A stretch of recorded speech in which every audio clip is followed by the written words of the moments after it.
కమలాపూర్ గ్రామంలో మాత్రం ఏ వాడలైనా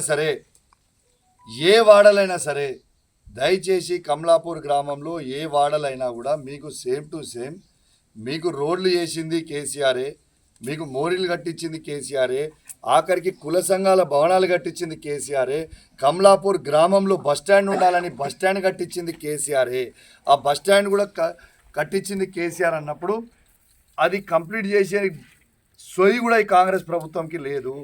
ఆలోచన చేయండి. నా బీజేపీ ప్రభుత్వంకి లేదు. ఆలోచన చేయండి. కమలాపూర్లో హాస్పిటల్ కట్టించింది కూడా కేసీఆరే. ఇవన్నీ కూడా కమలాపూర్ ప్రజలు ఆలోచన చేయాలని నేను విజ్ఞప్తి చేస్తూ ఉన్నాను. మీ కుల సంఘాల భవనాలు కట్టించింది కూడా కేసీఆరే. ప్రతి అభివృద్ధి చేసింది కేసీఆరే. మేము అభివృద్ధి చేసినాం కాబట్టి కేసీఆర్ గారు బలపరిచిన దశరథం గారిని మీరు భారీ మెజారిటీతో గెలిపించాలని నేను విజ్ఞప్తి చేస్తూ ఉన్నాను. ఇవాళేదో మేము నటన చేసేటోళ్ళం కాదు, యాక్షన్ చేసేటోళ్ళం కాదు.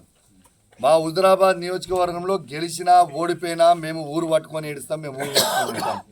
మీకు నేను చెప్తా ఉన్నాను, 2018లో నేను కూడా ఇక్కడ ఎమ్మెల్యేగా ఆనాడు కాంగ్రెస్ పార్టీ నుంచి పోటీ చేసిన. కానీ నేను ఓడిపోయినా, నేను గ్రామాలు పట్టుకొని తిరిగినా, గ్రామాలు పట్టుకొని ఉన్నా, నేను ఎక్కడ కూడా మా హుజురాబాద్ నియోజకవర్గంలో నన్ను ఆ రోజు ఓడగొట్టిరు కాబట్టి నేను పోయి పక్క నియోజకవర్గంలో నిలబడి మళ్ళాడ గెలిచి వస్తాను నేను ఎక్కడ కూడా అనలేదు. బాజాబ్తు నా ప్రజల్ని నేను పట్టుకొని ఉన్నా. ఓ 5 సంవత్సరాల అధికారం లేకపోతే అయ్యేది ఏముండే. ఇలా ఊరిసిపెట్టి వెళ్ళిపోయి గజ్వేల్లో